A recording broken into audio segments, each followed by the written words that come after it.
귀로 여는 세상, 영심이의 책방에 오신 여러분 환영합니다.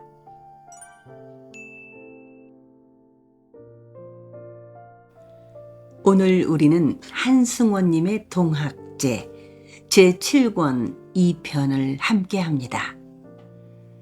지난 1편에서는 김닷줄이 집에 업동이가 들어오고 평산이는 고참봉의 며느리에게서 아들을 얻고 달림이도 아들을 낳았는데요.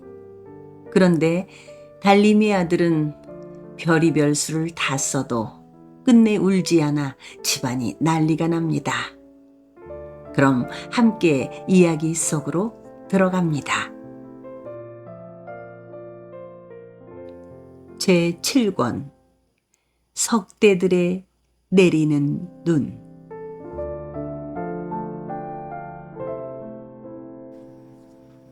이인안과 이우암은 새벽녘에야 집에 들어왔다.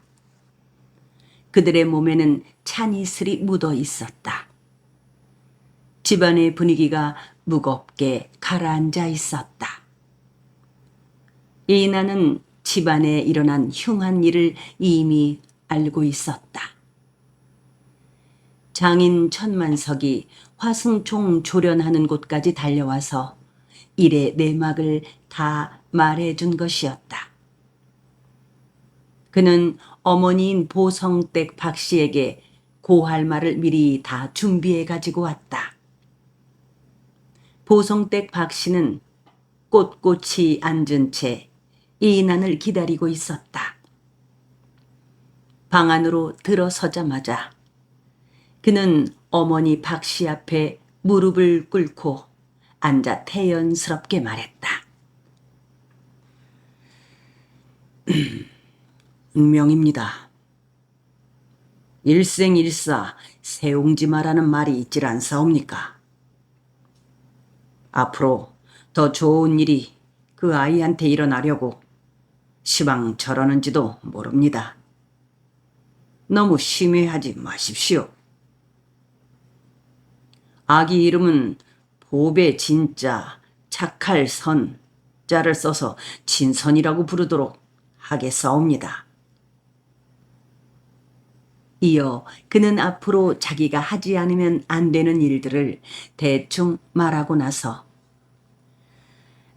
우리 가족들이 모두 독산포 쪽의 어느 외진 마을 한 곳을 물색하여 이사를 해 가도록 해 주십시오. 아무런 인척들도 없는 낯선 벽지가 좋을 것이옵니다. 난세에는 얼굴하는 사람들이 더 무섭습니다. 하고 말했다. 보성댁 박씨는 입을 굳게 다물고만 있었다. 월산댁 고씨의 소생인 진우는 깊이 잠들어 있었다. 윗목 구석에 고씨가 앉아 있었다. 고씨는 두 손으로 얼굴을 가렸다. 소리 없이 울고 있었다. 보성댁 박씨는 가슴이 꽉 막혔다. 이놈이 마침내 집안을 파문의 지경으로 몰고 가고 있다고 생각되었다. 너 이놈, 이 집은 어찌하고 이사를 간단 말이냐? 보성댁 박씨는 근엄한 목소리로 말을 했다. 조상님네들은 어떻게 하고 그 오지로 이사를 가?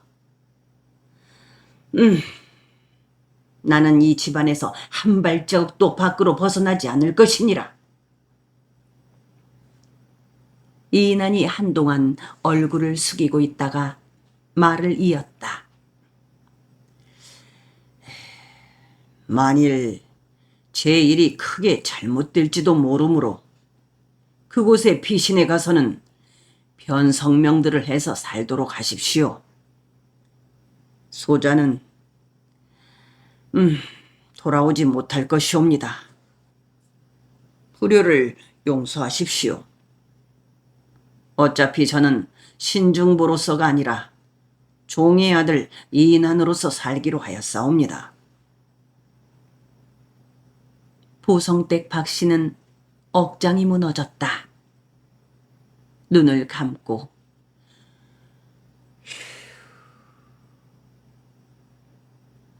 하고 한숨을 쉬었다. 솥에 기름불이 일렁거렸다. 세 사람의 그림자가 움직거렸다. 닭이 울고 있었다. 외양간의 소가 고개를 흔들어 풍경 소리를 내고 있었다. 동그림 쪽에서 개 짖는 소리가 들려왔다. 골목 안에 개들이 따라 짖고 있었다. 이우암과 별림이는 문간채 갑방에 들어있었다. 윗목 구석에 솥의 기름불이 야울거렸다. 이우암은 별림에게 바늘 하나를 잡혀주고 나서 윗옷을 벗어 젖혔다. 방 한가운데 엎드렸다. 그의 머리밭에는 솜 2줌이 놓여 있었다. 하나는 하얀 것이고 다른 하나는 먹물이 묻은 것이었다. 별이 어떻게 생겼는지 알지? 등허리에 하나 새기고 오른쪽 어깨에 또 하나 새겨. 바늘 끝으로 콕콕 쪼아 별 모양을 새겨줘. 아파하지 않을 테니까 걱정 말고 얼른 쪼아 새겨. 이것은 내 몸뚱이가 별님이 것이라는 표시를 하는 것이여. 나 죽으면 시신이라도 찾아다가 묻어야 할 것 아니오? 싫어요. 그것을 새겨야만이 내 몸에 악귀가 붙지를 않는다고 하더라. 얼른 새겨봐. 나 아프지 않으니까 걱정 말고 얼른 새겨. 지난번에 나가보니까는 문신을 새기고 다니는 사람들이 덜어 있더라. 그것을 새기고 다니는 사람들한테 총철환이 비껴간다고 하더라. 또 죽게 되면 시신 찾기도 좋고. 싸우러 나가지 마. 기다리기 지긋지긋해. 나 혼자 살기 싫어. 별림이는 바늘을 구석으로 내던졌다. 이우암이 그 바늘을 찾아다가 별림이의 손에 잡혀주었다. 별림이 혼자서만 그렇게 기다렸는가? 별림이가 바늘을 다시 내던졌다. 왜 이래? 날 밝으면 우리 곧 출진을 해야 해. 바쁘단 말이오. 얼른 새겨줘. 당신 나 잃어버려도 좋단 말이오? 죽은 다음에 송장 찾으면 뭐래? 송장이라도 찾아야지. 싫단 말이오. 별림이는 흑 하고 울기 시작했다. 이우암이 그녀를 달랬다. 집안은 온통 울음바다가 되어 있었다. 안채 모퉁이 방에서는 달림이와 지씨가 울고 있었다. 달림이가 낳은 아기는 끝내 울지 못하고 말았다. 지씨가 비손을 하고 천만석이 당집에서 빌고 또 빌었지만 효염이 없었다. 안방에서는 월산댁 고씨가 울고 있었다. 마침내 별림이는 바늘을 집어들었다. 진저리를 치면서 등 한가운데를 바늘 끝으로 쪼아대기 시작했다. 별림이의 얼굴에는 땀이 송송 맺혔다. 손이 하늘하늘 떨렸다. 이것이 뭔 짓거리라요? 죽은 다음에 송장 찾으러 가겠다고 시방 이러는 것이라요? 참말로 환장을 하겠군. 그녀는 절망감을 씹고 또 씹으며 이우암의 등에 별을 그리고 있었다. 쪼아댄 곳에는 실피가 솟았다. 그 피를 솜으로 닦자마자 먹물 묻힌 솜을 가져다가 댔다. 먹물이 상처 속에 스며들도록 했다. 발뜨개도 하나 만들고 오른쪽 종아리에도 하나 만들어. 이유암이 말했다. 뭔 놈의 세상에 이럴까? 당신 죽었다고 하기만 하면 나도 목을 매달든지 칼로 작별을 하든지 할 것이오. 별림이가 울면서 말했다. 그녀의 눈물 방울들이 그의 팔뚝으로 떨어졌다. 이우암이 그녀를 달랬다. 마음 약하게 먹지 말고 내가 이접주어를 모시고 떠나고 나면은 당신은 두 마님하고 진우 도련님 모시고 친정 아버지랑 어머니랑 언니랑 새아기랑 함께 이접주 어른 말씀대로 독산포 쪽으로 가서 피신을 하도록 해. 거기 가서는 변성명을 하고 살아야 해. 우리가 혹시 잘못되더라도 진우랑 새아기랑 잘 키우고 살아야지. 싫어요. 별림이는 노마님 보성댁 박씨가 절대로 집을 버리고 떠나지 않을 거라고 생각했다. 그녀는 노마님을 모시고 살고 싶었다. 샌님 이인안의 냄새가 어리어 있는 그 집에서 한 발짝도 벗어나고 싶지 않았다. 덕산포로 가기 싫으면은 청관사로 가서 살지. 무예 스님이 잘해줄 것이여. 그 절 공양관에서 밥도 지어주고 반찬도 마련해주고 좌우간에 여기 구림은 벗어나야 있어야 돼. 우리 떠난 다음에는 민복은 놈들이 짐승들같이 달뛸 것이오. 그래도 싫어. 안 돼. 피신을 해야 돼. 거기에서 숨어 살면서 내 똑똑한 아들 하나를 낳아주었으면 좋겠어. 난 아무데도 안 가요. 그녀의 말은 진정이었다. 죽더라도 이인안의 냄새가 배어있는 이 집안에서 죽겠다고 생각했다. 나는 큰마님 모시고 이 집안에서 살 것이오. 내가 여기 살고 있어야만 객지에 나가신 새님이나 우아미 총각이 무사하실 것이오. 별리비는 소매로 눈물을 훔치면서 종아리에다 별을 새겼다.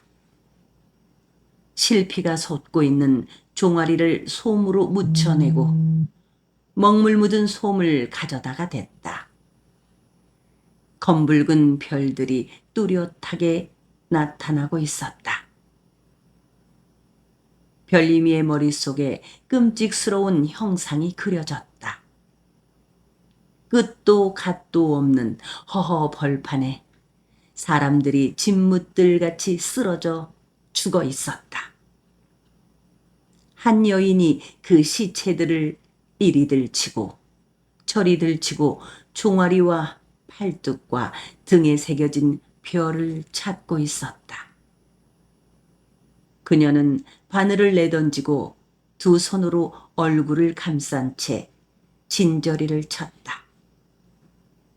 이우암의 시신은 별을 보고 찾을 수 있을 터이지만 샌님 이인안의 시체는 무엇을 보고 찾을 것인가? 샌님 이인안의 몸에도 문신을 해주고 싶었다. 그녀는 진저리를 쳤다. 끔찍스러운 생각을 하고 있는 스스로가 가증스러웠다. 안 돼. 안 돼.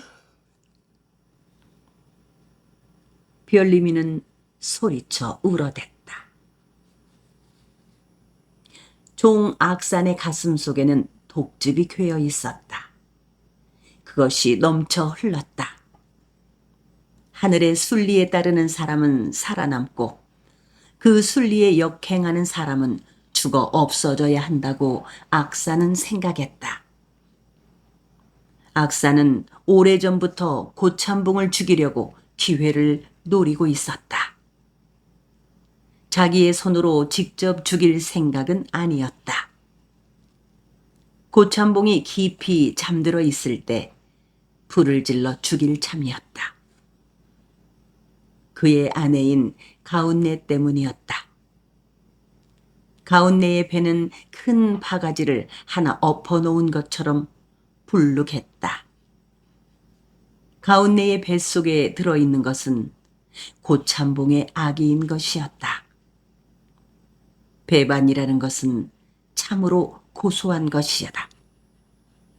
1차적으로 그는 고이철의 당부를 배반하기로 했다.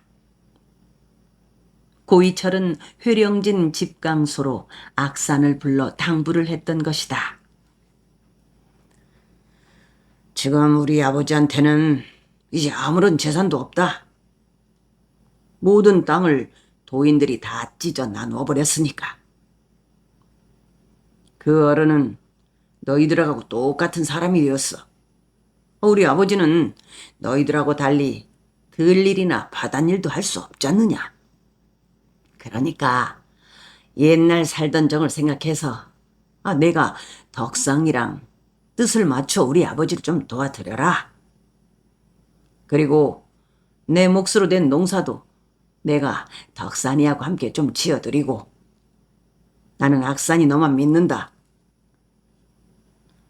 악산은 하고 고이철을 비웃었다. 송량이 된 사람 보고 다시 종노릇을 하란 말인가. 나는 이제 고참봉의 꼬락서니만 보아도 지긋지긋하다. 나도 할 일을 하고 나서는 동학군으로 나설 것이다. 고이철은 자기 어머니인 연씨와 아내인 홍순실과 처남인 순구 순치를 깊은 섬으로 피신시킬 계략을 세워놓고 있었다. 그들을 종 금산에게 싣고 가게 해놓았다. 그 일을 위하여 100가지 한 척을 마련해 주었다. 고이철은 악산에게 그들을 피신시키는 일을 좀 도와달라고 간곡하게 부탁을 했다. 악산은 하고 코방귀를 뀌었다. 제 각시하고 제 처남들만 피신시키는 고이철이 얄미웠다. 그는 금산을 꼬였다. 야, 금산아, 너 내 말만 잘 들으면 장가들어 살 수 있게 해줄게. 너 빈털털이 된 고참봉집에서 계속 종느릇만 하고 살래? 공예를 몰래 빼내서 데리고 도망쳐라. 내가 도와줄게. 이번에 순실이, 순칠이, 순구를 싣고 가는 배에다가 공예를 실어버리도록 해. 그리고 다시는 이리로 나오지 말고 거기서 살아버려. 나만 입 딱 다물어 버리면 내가 공예를 데리고 산 것을 아무도 모를 것이다. 금사는 눈을 휘둥글리면서 고개를 끄덕거렸다. 금산의 눈에는 물이 가득 고였다. 악사는 금산의 등을 두들겨주며 말했다. 그리고 송량된 우리가 다 떠나버리고 나면은 잠봉집에는 이제 힘든 일을 거들어줄 사람이 아무도 없다. 옛날 살던 정으로 위 일을 많이 좀 해놓고 가도록 하자. 우선 뗄나무 더미부터 헐어내서 이 부엌 저 부엌 나무청들에다가 넉넉하게 쌓아드리고 떠나자. 금사는 옳고 그름에 대한 판단력이 없는 사람이었다. 무슨 일이든지 악산이 하자는 대로만 했다. 금사는 힘이 장사였다. 큰 뗄나무 묶음들을 불끈 들어다가 모든 부엌의 나무청들에다 가득 쌓아놓았다. 공예를 차지하게 된 금사는 입이 해벌어졌다. 이튿날 한밤중에 악사는 공예와 금산과 가운예를 밖으로 끌어냈다. 홍순서의 집으로 데리고 갔다. 병든 여인네가 신음을 하듯 한 해조음이 앞산 잔등을 넘어오고 있었다. 밤이면 아기도 자고 바람도 잔다고 했다. 밤바다는 파도가 굵지 않았다. 넛바위 연안에는 전날 금산이 회령진에서 끌어다 놓은 거룻배가 정박해 있었다. 그것은 화염청 수군들이 쓰던 것이었고 고이철이 마련해 준 것이었다. 그 배 위에 홍순실, 홍순구, 홍순칠, 공예, 가운예를 태웠다. 금산이 짊어지고 온 곡식자루를 고물에 싣고 나서 올라탔다.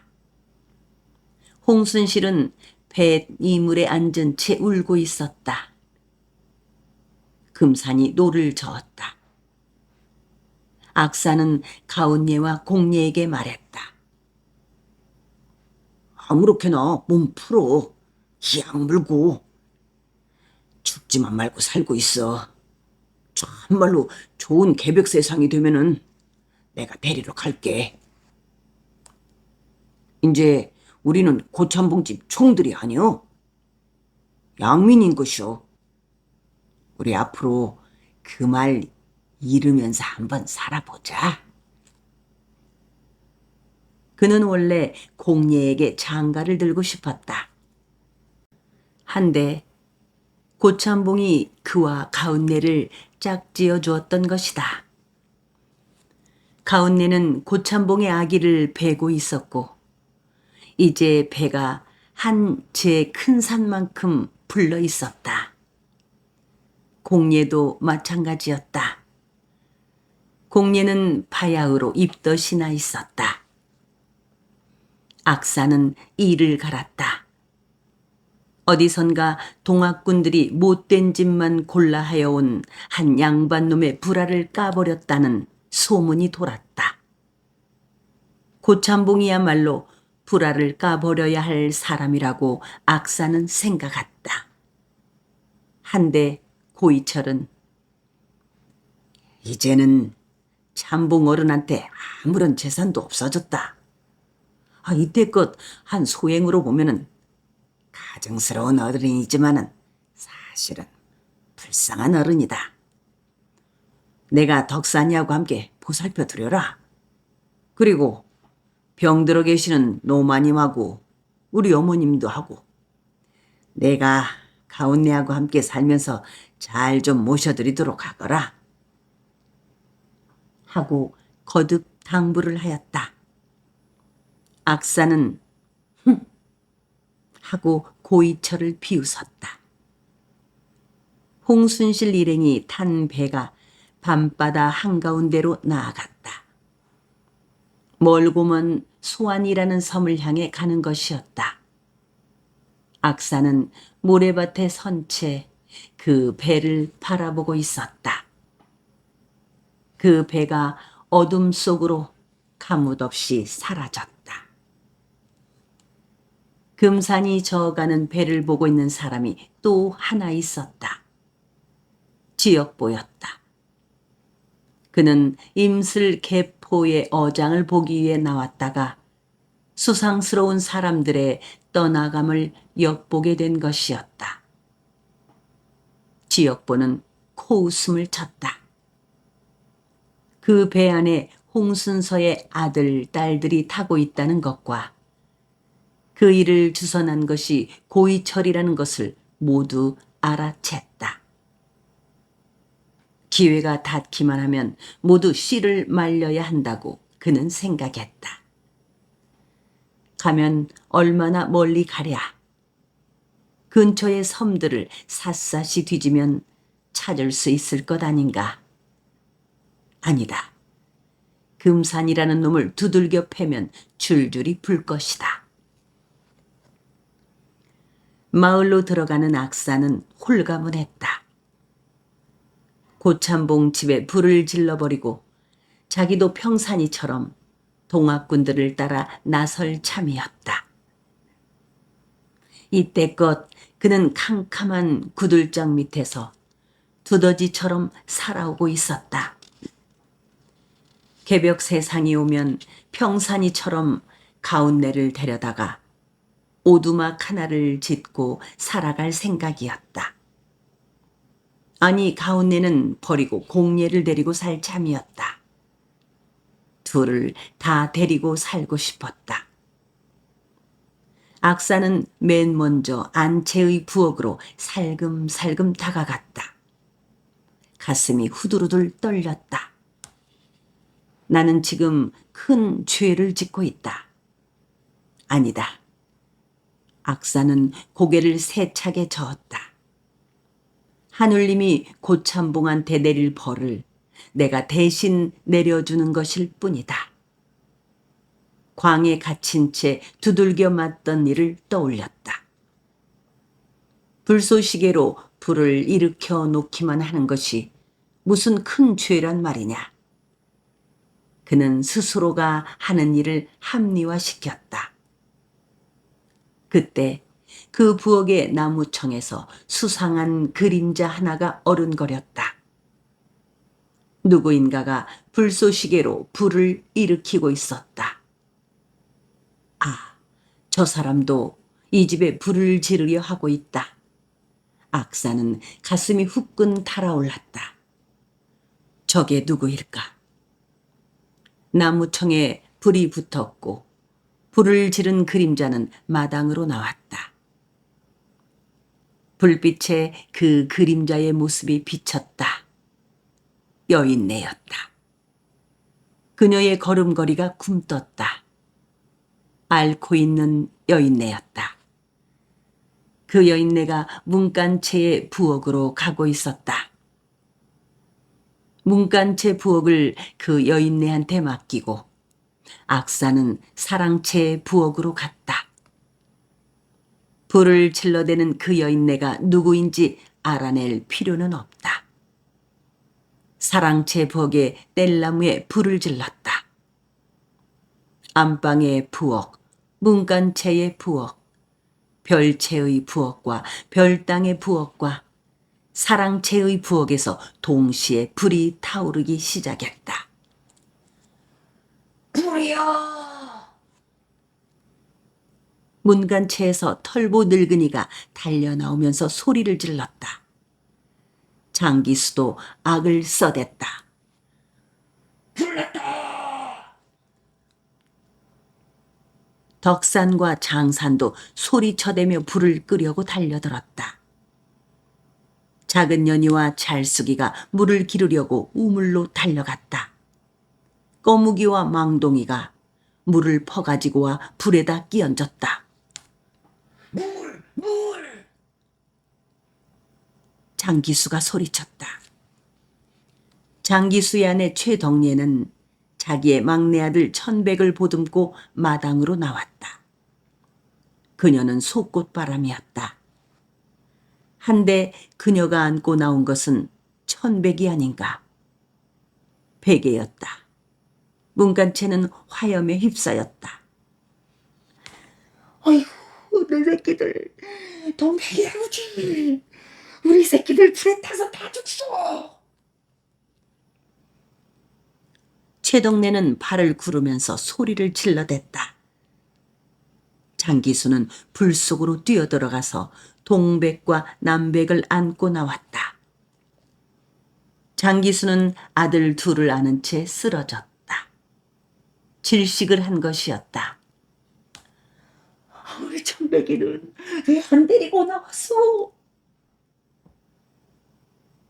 최동래가 이렇게 소리를 지르면서 쓰러진 장기수를 흔들어댔다.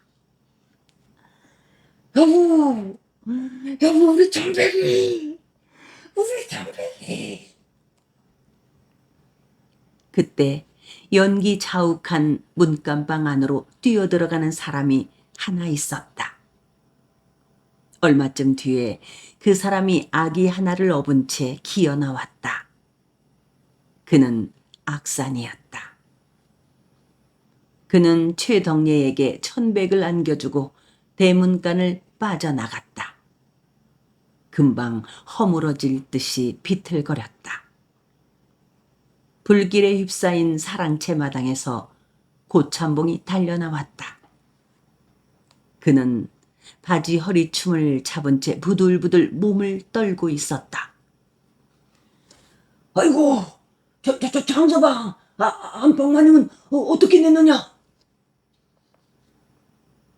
그때 고이철의 어머니 연씨가 부들부들 떨면서 연기 속을 헤치고 나왔다. 그녀의 등에 반신불수인 마님이 엎이어 있었다.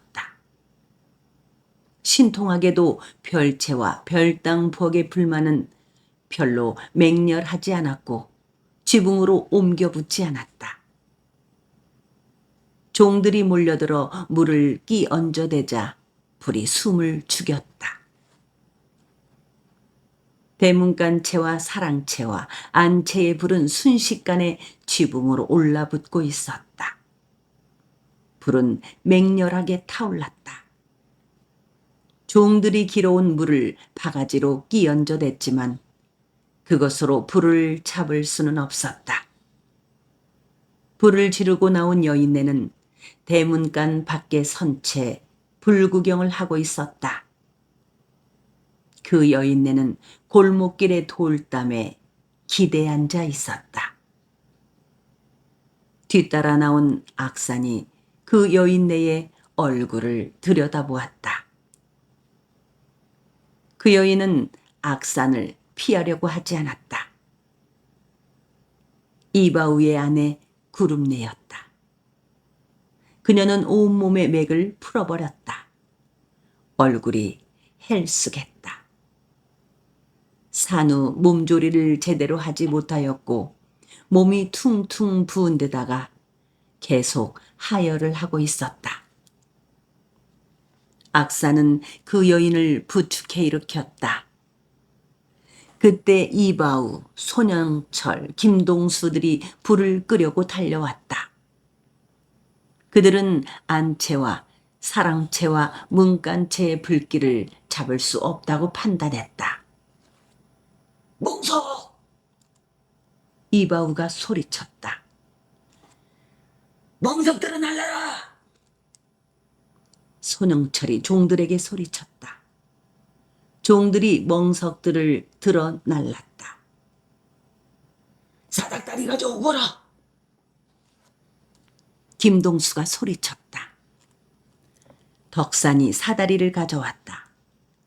김동수가 사닥다리를 타고 별당의 지붕 위로 올라갔다. 덕산이 멍석을 올려주었다. 김동수는 불길이 별당과 별채로 옮겨 붙지 않도록 하기 위하여 그 지붕에다 그 멍석들을 깔았다. 물 떠오너라! 이바우가 소리쳤다. 잘수기가 물을 떠왔다. 그 물을 김동수에게 올려주었다. 김동수가 그 물을 멍석 위에 뿌렸다. 사랑채, 안채, 문간채는 불에 타 무너졌지만 별채와 별당은 간신히 살아남았다.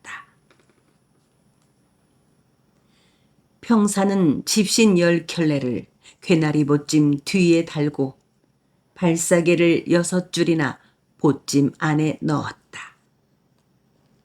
소못도 한 벌 싸고 그 속에다가 화승총과 환도를 넣었다. 그리고 안씨가 마련해준 미숫가루 한 자루를 깊이 넣었다. 안씨로 하여금 아기를 안은 채 방 한가운데 앉아있게 하고 다시 큰절을 했다. 왜 이러시오? 싫습니다. 안씨가 모로 돌아앉으면서 그의 절을 받지 않으려고 했다. 평사는 자기의 절을 받아달라고 통사정을 했다. 아시마님, 이제 이렇게 우리가 헤어지면 다시 만날지 못 만날지 알 수가 없소.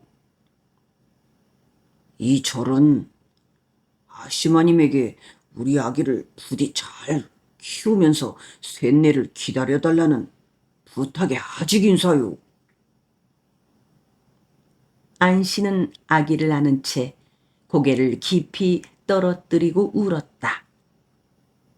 평사는 큰절을 하고 나서 이렇게 말을 했다. 시마님, 당분간만 옥당 친정에 가서 계십시오. 이번에는 참말로 틀림없는 개벽 세상을 불러올 것이니 그때 제가 모시러 가겠사옵니다요. 안씨는 고개를 저었다. 자기는 죽어도 친정에는 가지 않겠다고 했다.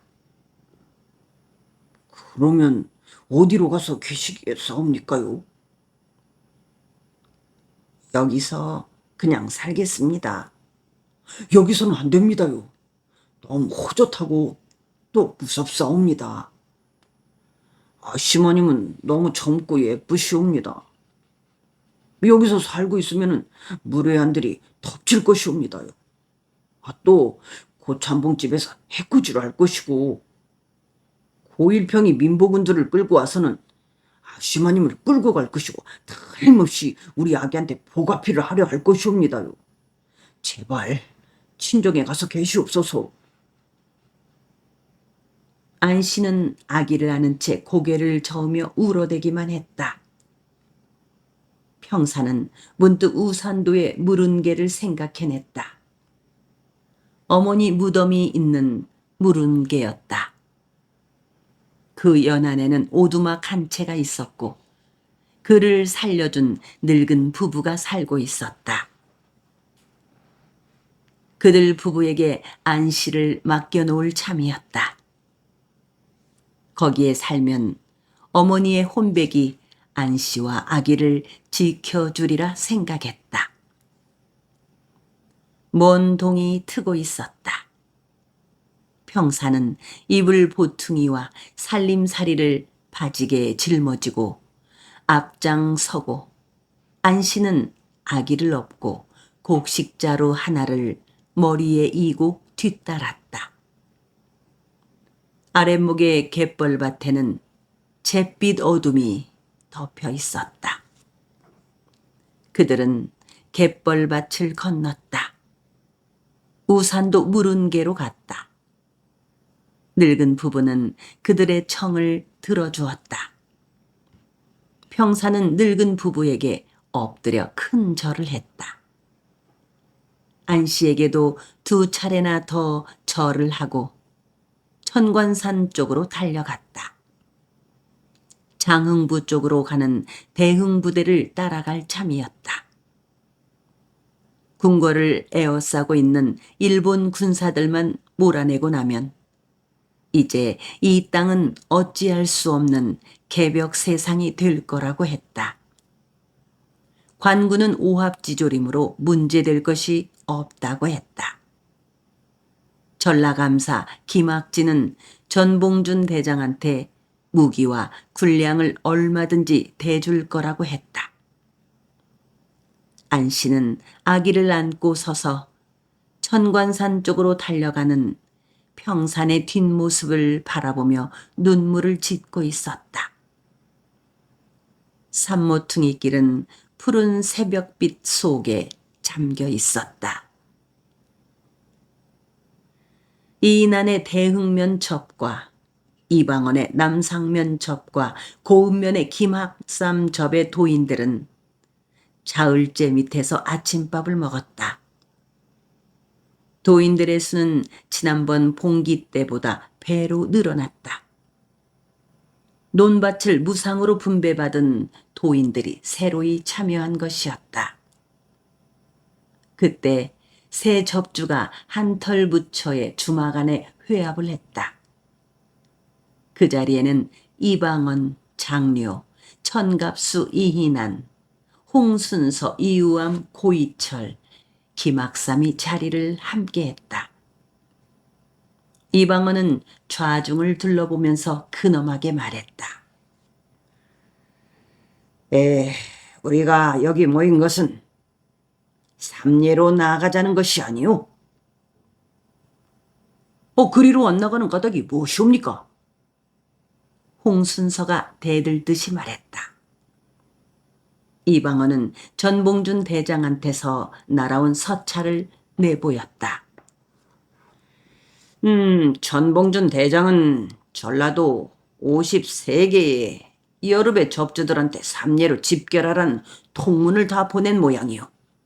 그런데 우리 장흥부대한테는 삼례로 올라오지 말고 장흥부의 수성군하고 병영의 관군을 경계하면서 회령진 쪽에서 올라오는 목을 굳게 지키라는 통문을 보내왔습니다. 그것은 무슨 소리요? 우리 동학군들은 이미 장흥부를 다 장악하고 있는 셈 아니오? 집강소를 열어서 패전 계획을 우리 뜻대로 다 하고 있지 않았소? 김학삼이 물었다. 이방원이 대답했다. 장령성과 병영 쪽의 움직임은 예사롭지가 않습니다. 남쪽에서 가장 큰 문제가 되는 것은 나주와 장흥과 병영입니다. 또한 일본군입니다. 전 대장은 동학군 본대를 이끌고 공주를 거쳐 한양으로 쳐 올라갈 때 일본군들이 후방을 쳐들어올지도 모른다고 생각을 한 것이오. 손화중 부대는 광주와 구례, 곡성 쪽에서 섬진강 쪽을 타고 올라올지도 모르는 일본 군사들을 막고, 우리는 목포와 해남, 강진, 장흥, 보성 바다 쪽에서 올라오는 일본 군사들을 막아달라는 것입니다. 일본은 지금 서해와 남해에다가 군함들을 배치하고 있는 모양이에요. 전봉준은 김계남 부대와 연합을 하고 나아가 북접 손병희 부대와 연대해서 쳐 올라가겠다는 것입니다. 우리 앞에는 병영 군사들이 있고 장흥부 수성군들이 있습니다. 만일 우리 장흥부의 모든 동학군들이 삼례로 빠져나가고 일본군들이 상륙하여 밀고 올라온다면 장흥부의 수성군과 병영의 군사들이 합세하여 나주 민족열과 함께 우리 동학군들의 후방을 공략할 것입니다. 이인환이 이 일을 제기했다. 후방을 걱정할 때가 아닙니다. 모든 생명체는 머리가 죽으면 꼬리도 자연히 따라 죽게 됩니다. 한양 도성의 왕권을 우리가 잡는다면 장령성이나 병영성이나 나주성 따위는 문제가 될 것이 없다고 생각되옵니다. 우리도 삼례로 올라가도록 합시다. 지금은 무엇보다도 한양의 도성을 치는 부대를 강화시켜야만 할 때입니다. 이방원은 고개를 저었다. 그보다 더 시급한 문제가 도사리고 있습니다. 보은의 해월 선사를 싸고 도는 북접 도인들이 전 대장한테 호응을 하느냐 하지 않느냐 하는 것입니다. 우리 장부의 문제도 마찬가지요. 용계면 이사경 접하고 웅치면 구교철 접이 우리한테 합세를 하려 하지 않습니다. 이사경 접주, 구교철 접주는 보은 쪽에서 시키는 대로만 할 뿐입니다. 그들은 오히려 우리한테서 총뿌리를 겨누려 하고 있습니다. 잘못했다가는 우리 장흥부 안에서 먼저 우리 형제끼리 싸움이 부를 것 같습니다. 보은에 있는 북접 도소 사람들이 우리 남접과 뜻이 같이 하도록 하기 위해서라도 우리 장흥접이 삼례 쪽으로 출진을 해야만 합니다. 이인환이 여느 때에 그답지 않게 성급히 말했다. 우리 장흥접이 출진을 하면 북접 쪽에서 우리 장흥접 때문에 우리 남접과 뜻을 같이 하게 된답니까? 단순하고 성급한 생각은 하지 않는 것이 좋습니다. 북접 사람들과 우리 남접 사람들은 생각이 다릅니다. 우리들은 국태공을 옹위하고 일본을 몰아내고 대대적인 패정을 개혁하자는 것인데, 북접 사람들은 다만 상감마마나 의정부로부터 우리 동학을 확실하게 인정받는 것으로 만족하려 하고 있을 뿐입니다.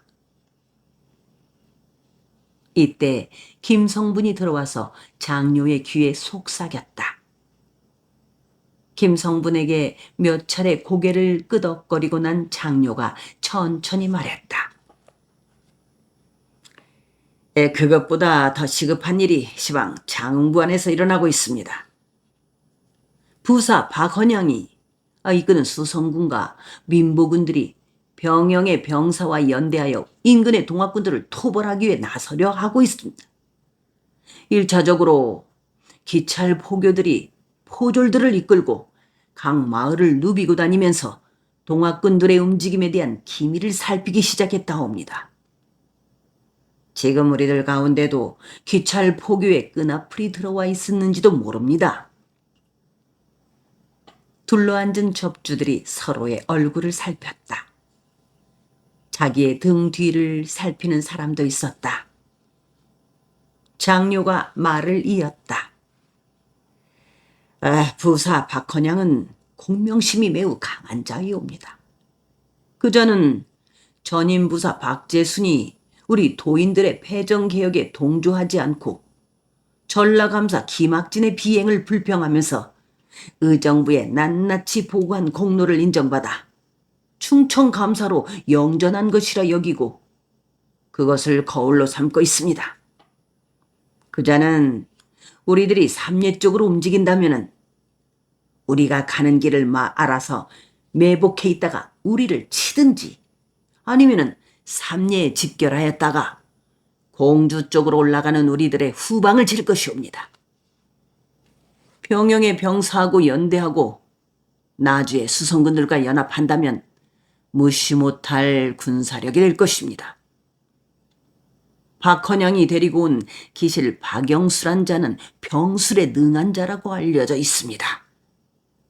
삼례로 출진하려면 마땅히 박헌양이란 자부터 제압을 하여야 할 것입니다.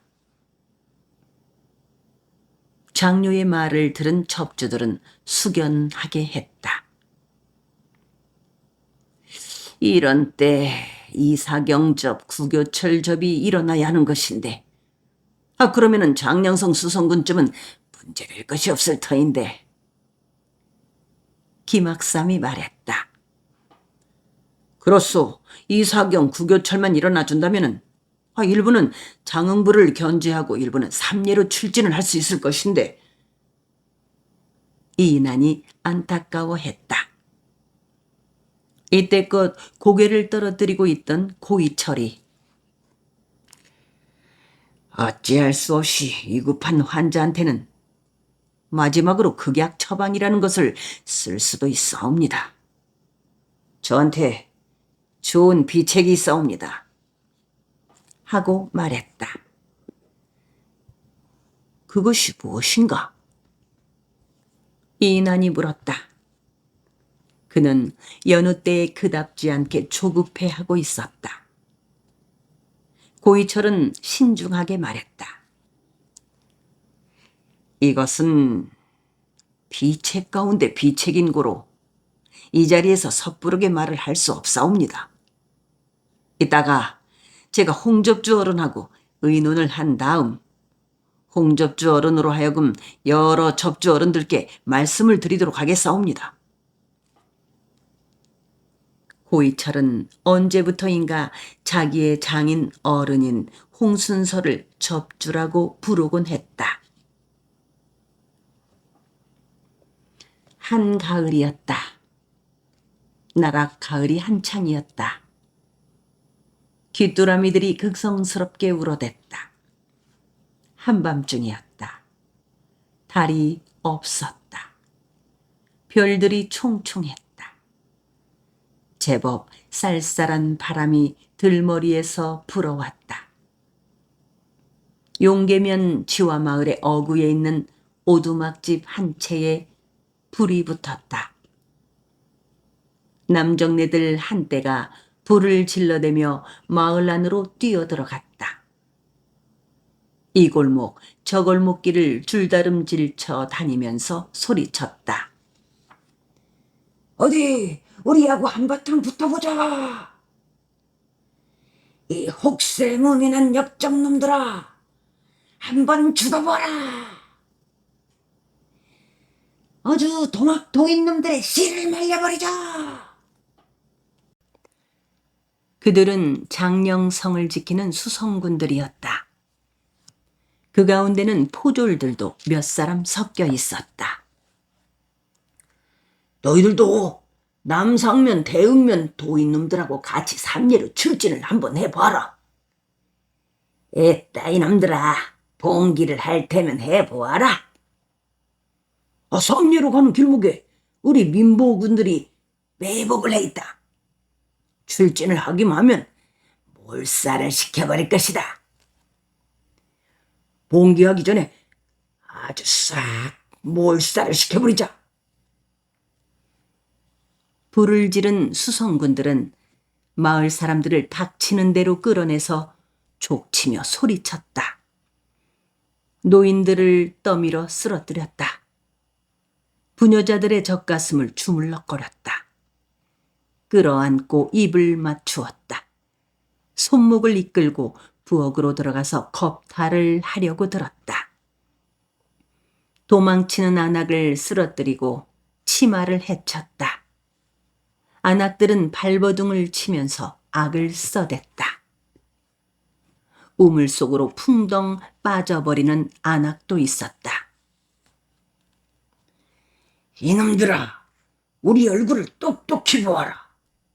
우리는 내 놈들이 혹세무민 하는 동학을 믿고 함부로 난리를 일으키면 그 말로가 어떻게 되는가를 보여주려고 나왔느니라.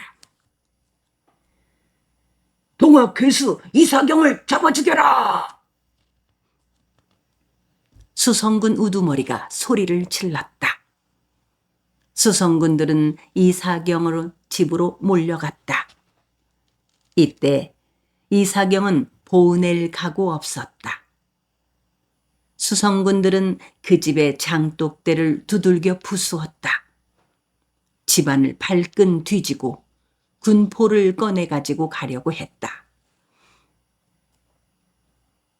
너희놈들, 우리 용계면 도인들은 최해월 선사의 뜻에 따라 오직 동학도만을 숭상하는 순수한 도인들이고 전봉준 일당하고는 엄연히 다른 길을 가려 하는데 너희들은 어찌하여 옥석의 구별을 하지 못하고 우리를 그렇게 같은 무리로 몰아 함께 죽이려고 하느냐?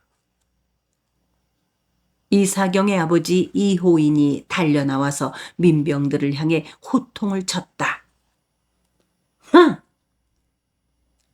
수성군 우두머리는 이호인을 향해 빈정거렸다.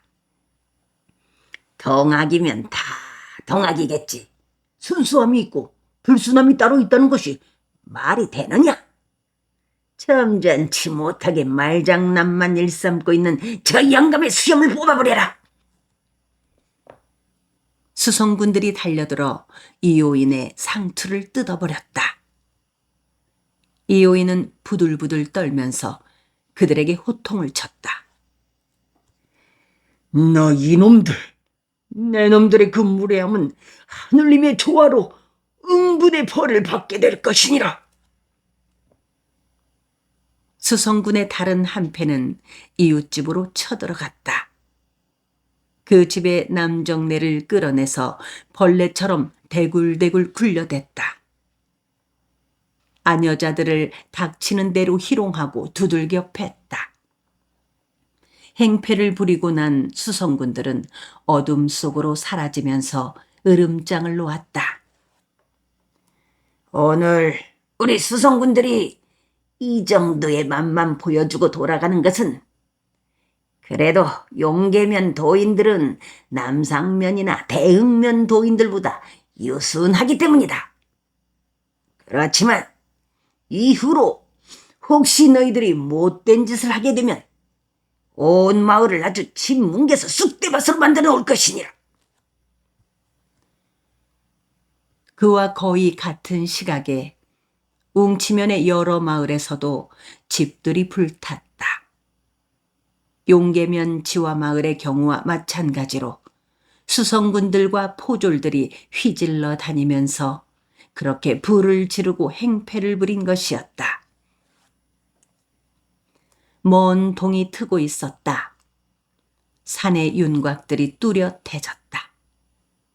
숲길에는 이슬이 비처럼 내려 있었다. 용계면 지화마을을 휘저어댄 수성군과 포졸들은 이난의 대응 부대였다. 웅치의 구교철 접주가 마을을 휘저어버린 것은 홍순서의 내덕도 부대였다.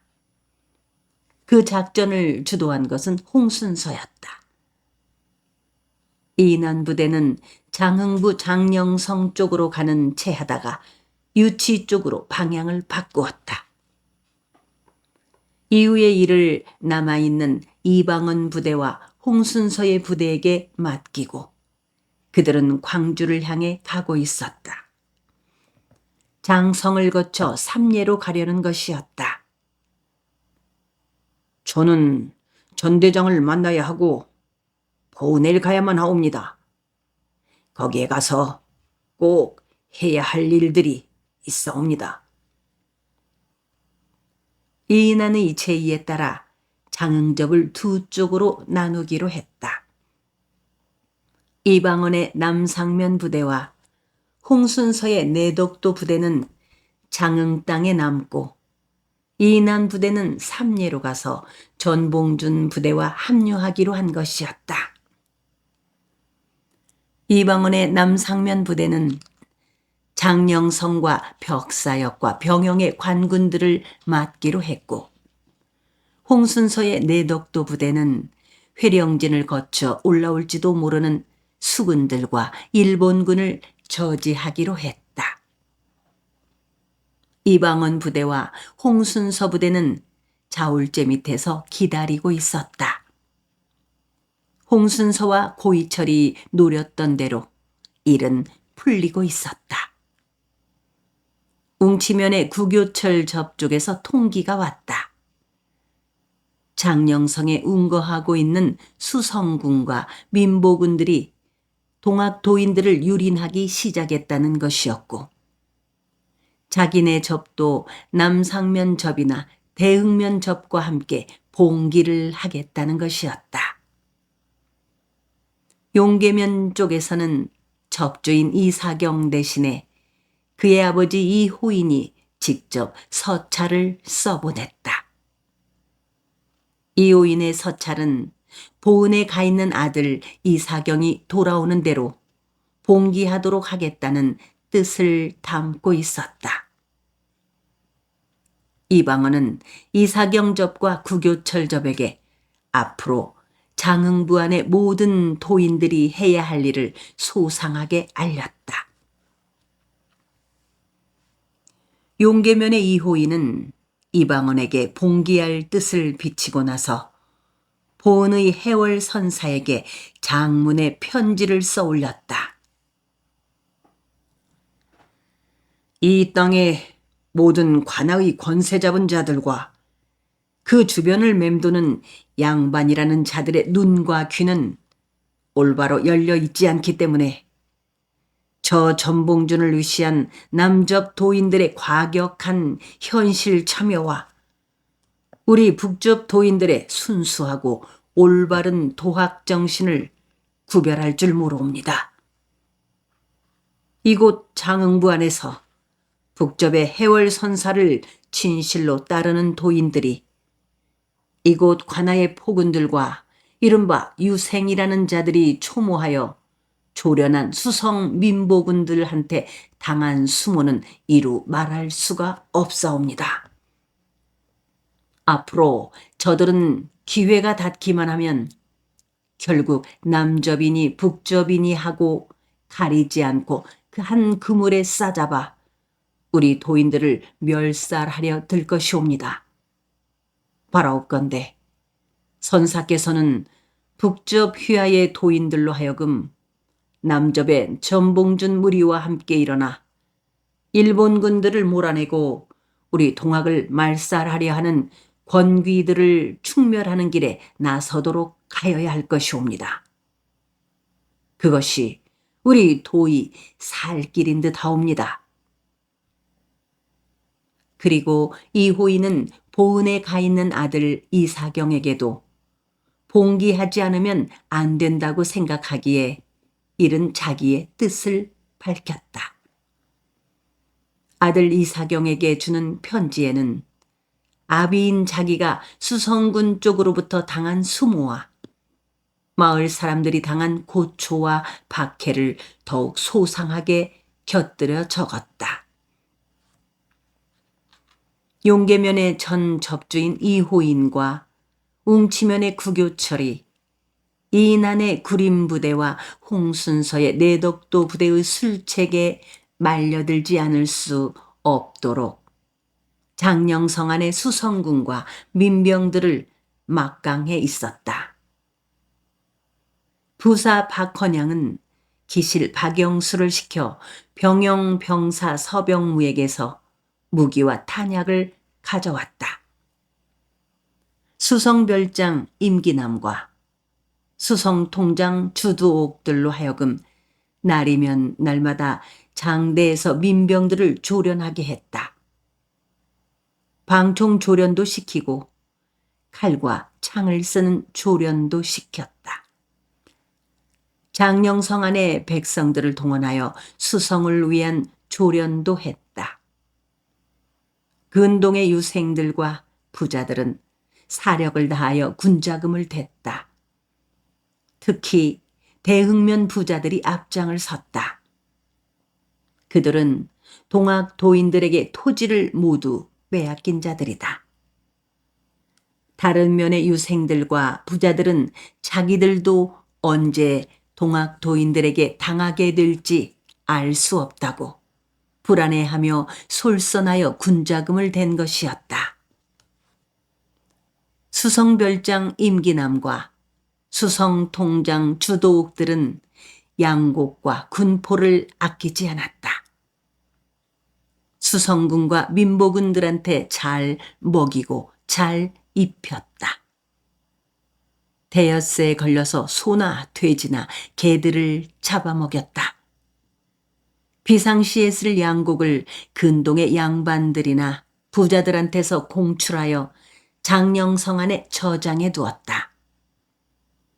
박헌양은 하루 한두 차례씩 기실 박영수를 대동하고 향교에 나아가 유생들과 머리를 마주대고 동학 도인들 쓸어낼 의논을 하곤 했다. 거기다가 벽사역의 찰방 김일원이 박헌양에게 합세를 했다. 찰방은 인근의 9개 역승역에서 역졸들을 끌어모았다. 500여 명이나 되었다. 그들은 언제든지 병영의 군사들과 연대하여 싸울 수 있는 기민성을 조련했다. 덩달아 대흥면과 고흥면과 남상면과 회령진의 민보군들이 만만치 않게 추모되어 있었고 회령진 성 안에는 수군도 포진해 있었다. 비상시에는 강진의 김한섭이 이끄는 민보군까지도 연대할 터이었다.